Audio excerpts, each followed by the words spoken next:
तो डीके का एग्जाम्पल 3 में जो आपके डाउट्स है वो पूछ लो। कौन सा है इसमें पॉइंट? 4th पॉइंट, ठीक है। 4th पॉइंट क्या है डीके के अंदर? बस बाकी लोगों की आवाज नहीं, जब मैं डाउट बता रहा हूं तो डाउट आप सुन क्यों नहीं रहे भाई? इसमें 4th पॉइंट क्या है? Debit side of Anil's cash book has been overcast. तो ये कल ही तो बताया था, कल अंडरकास्ट बताया था, आज ओवरकास्ट आ गया है। तो समझ लेते हैं इसको अच्छे से, क्या चीज है ये।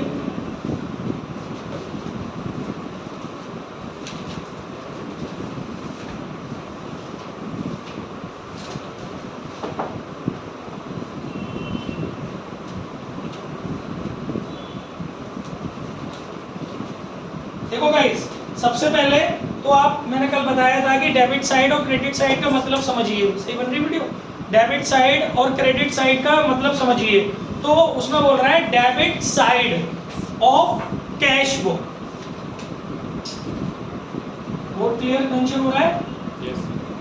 Debit side of cash book.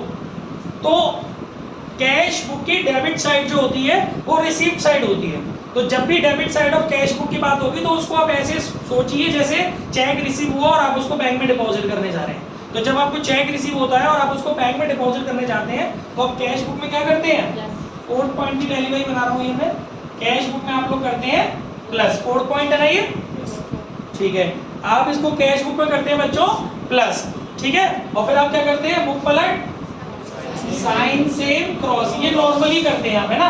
अभी यहाँ बोला है debit side of Anil cash book has been overcast. देखो अंडरकास्ट होती है तो आप क्रॉस यहाँ लगाते हो, और जब ओवरकास्ट होती है तो जैसे एज यूजुअली करा जाता है वैसे आप करते हैं। Debit side of cash book bank column has been overcast, इसका मतलब आपने अपनी कैश बुक के डेबिट साइड में यानी बैंक के कॉलम को आपने ज्यादा लिख दिया है। आपने कैश बुक के बैंक कॉलम में अमाउंट ज्यादा चढ़ा लिया है कि आपके खाते में पैसे आ गए, ऐसा सोच करके आपने कैश बुक के बैंक कॉलम में क्या कर लिया है? अपने बैलेंस को बढ़ा लिया है। लेकिन बैंक थोड़ी ऐसी गलती करेगी, इसीलिए मैंने बुक पलट सेम साइन क्रॉस, क्योंकि वो काम बैंक में नहीं हुआ। आप अपने घर में कोई भी अपने लेजर को कितना भी ओवरकास्ट कर लो, इसका मतलब ये थोड़ी है कि वो गलती बैंक भी करने वाली है। बैंक ने थोड़ी वो गलती की है, तो गलती हुई है आपके घर में, बैंक के घर में गलती नहीं हुई है। कैश बुक में लग गया प्लस, लेकिन पासबुक में प्लस हुआ नहीं हुआ। मतलब जो ओवरकास्ट हुआ प्लस ओवरकास्ट के कारण जो प्लस हुआ, क्या वो पासबुक में हुआ? नहीं हुआ। बाकी टैली भाई पासबुक क्या बोलिए? प्लस मत कर तो एंट्री जाएगी माइनस में। Got it? ठीक है, और बोलिए। और क्या एग्जाम्पल 3 में और कोई डाउट है किसी बच्चे का? पूरे बैच में example 3 DK Goyal yes, okay. Example 3 के बाद मैंने क्या होमवर्क दिया था? एग्जाम्पल 4। ऐसे नहीं पढ़ते हैं। जब हम किसी कुछ होमवर्क देते हैं नेक्स्ट डे आप अपने डाउट पूछते हो तो सिस्टम से पूछा करो, एक एक एग्जाम्पल को खत्म करो। ऐसे नहीं कि पहले उसने पूछ लिया फिर वो दूसरे क्वेश्चन का पूछ रहा है फिर तीसरा लौट के वापस उसी क्वेश्चन पे आ गया, ऐसे नहीं। क्वेश्चन वाइज क्वेश्चन डाउट खत्म करो, ताकि नेक्स्ट डे फिर आपकी ड्यूटी है, मेरी नहीं कि डाउट बार बार बताने की। एग्जाम्पल 4 डीके गोयल, किसका डाउट है? बोलिए क्या डाउट है?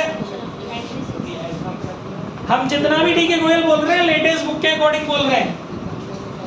एग्जाम्पल 4 डीके, बोलो कौन सा पॉइंट बोला आपने?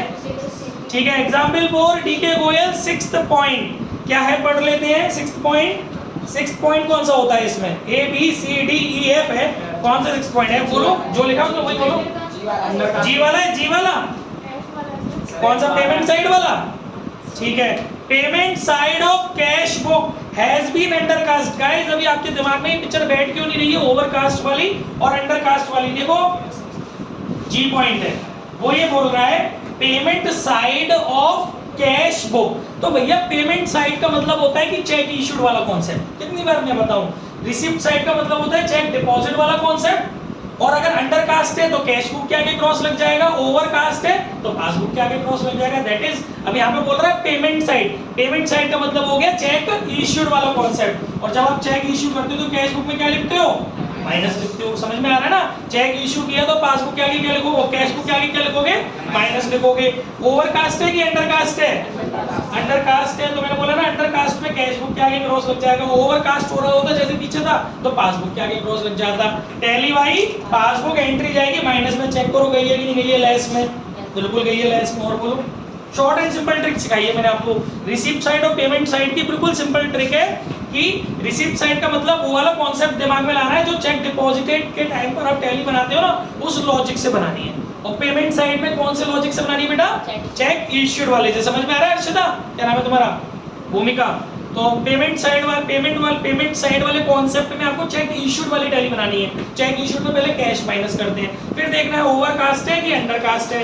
अंडर कास्ट होएगा तो आपको माइनस लगाना है कैश के आगे, ओवर कास्ट होएगा तो माइनस लगाना है आपको, क्रॉस लगाना है आपको पास के आगे। Got it? ठीक है। और बोलिए एग्जाम्पल 4 में कोई और पॉइंट, किसी का डाउट?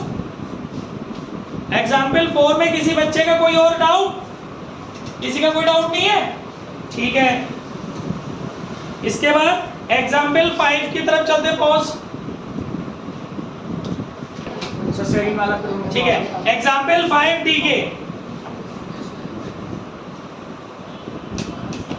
के एग्जाम्पल 5 में कौन सा पॉइंट पूछना है आपको? लेटेस्ट बुक एडिशन 2023 के according to DK for 2023 examination वाले पैटर्न से हम करा रहे हैं, वर्जन से हम करा रहे हैं, पुरानी किताबों से नहीं। एग्जाम्पल 5 में सेकंड पॉइंट बच्चों क्या है? ये 4000 वाला। Yes sir. 4000 पहले ही ऊपर बहुत बड़ी रामायण से भी तो लिखी हुई है। पढ़ना जरा कोई बच्चे, रामायण पढ़ना जरा कोई, पढ़ो फटाफट पढ़ो। क्या लिखा है इसका? तो मतलब ये बहुत बड़ा सा लग रहा है मुझे। On 30 June 2019, the cash book of Ms. Ram and Shyam showed a balance of ₹4,000 at bank. Cycle नहीं ले पानी है, निकालनी है तेरे को, अंश निकलवाया ये बड़े जरा सी cycle. They had sent checks amounting to ₹20,000 to the bank before 30 June, but it appears. पढ़ लो उसको। But it appears from the passbook that checks worth only ₹8,000 had been credited before that date. Similarly, out of checks of ₹10,000 issued during this month of क्या? Similarly, out of checks of ₹10,000 issued during the month of June, checks for ₹500 were presented and paid in cash. ठीक है। ये इसमें मतलब उसके अंदर भी point इसने डाल दिए हैं। ठीक है। ये क्या लिखा है बेटा? 4 सेकंड पॉइंट आप क्या बोल रहे हो? 4000 against a pro note as per instruction. ठीक है।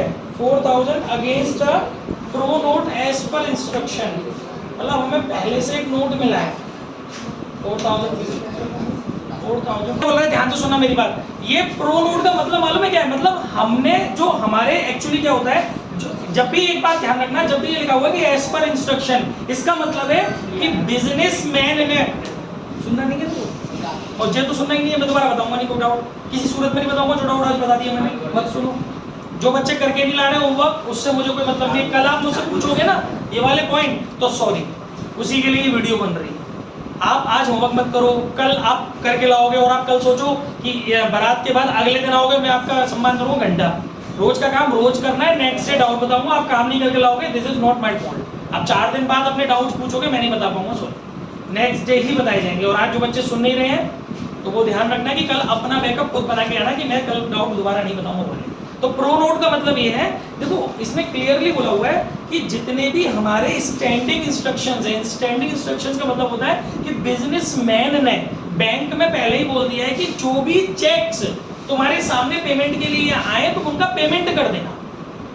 तो एक हमारा डेबिट नोट है, एक हमारा प्रो नोट है, मतलब एक हमारा एक पेमेंट करना था जिसका मैं जस्ट लाइक बीपी, एक हमारा पेमेंट था जो हमारे बैंक के सामने आया और बैंक हमें बताई भी नहीं उसके बारे में, क्योंकि हमने शुरू में इंस्ट्रक्शन दे दिए बैंक को कि भैया हमारे साइन किए हुए कोई भी नोट्स, चाहे वो चेक की शक्ल में हो, चाहे वो बीपी की शक्ल में हो, चाहे वो प्रो नोट की शक्ल में हो, कोई भी हमारे नोट जो जिन पर हमारे आपको साइन दिख रहे हैं जो हमारे बैंक में है, तो उसका पेमेंट आपको करना है।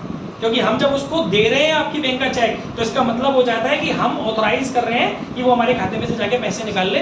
तो यहाँ प्रो नोट से ये कॉन्सेप्ट है कि वो पेमेंट हुआ है प्रो नोट का हमारे अकाउंट में से, और ये पेमेंट किसने किया है? सबसे पहले बैंक ने किया है। तो इसी के लिए इसकी ये टैली बनी है।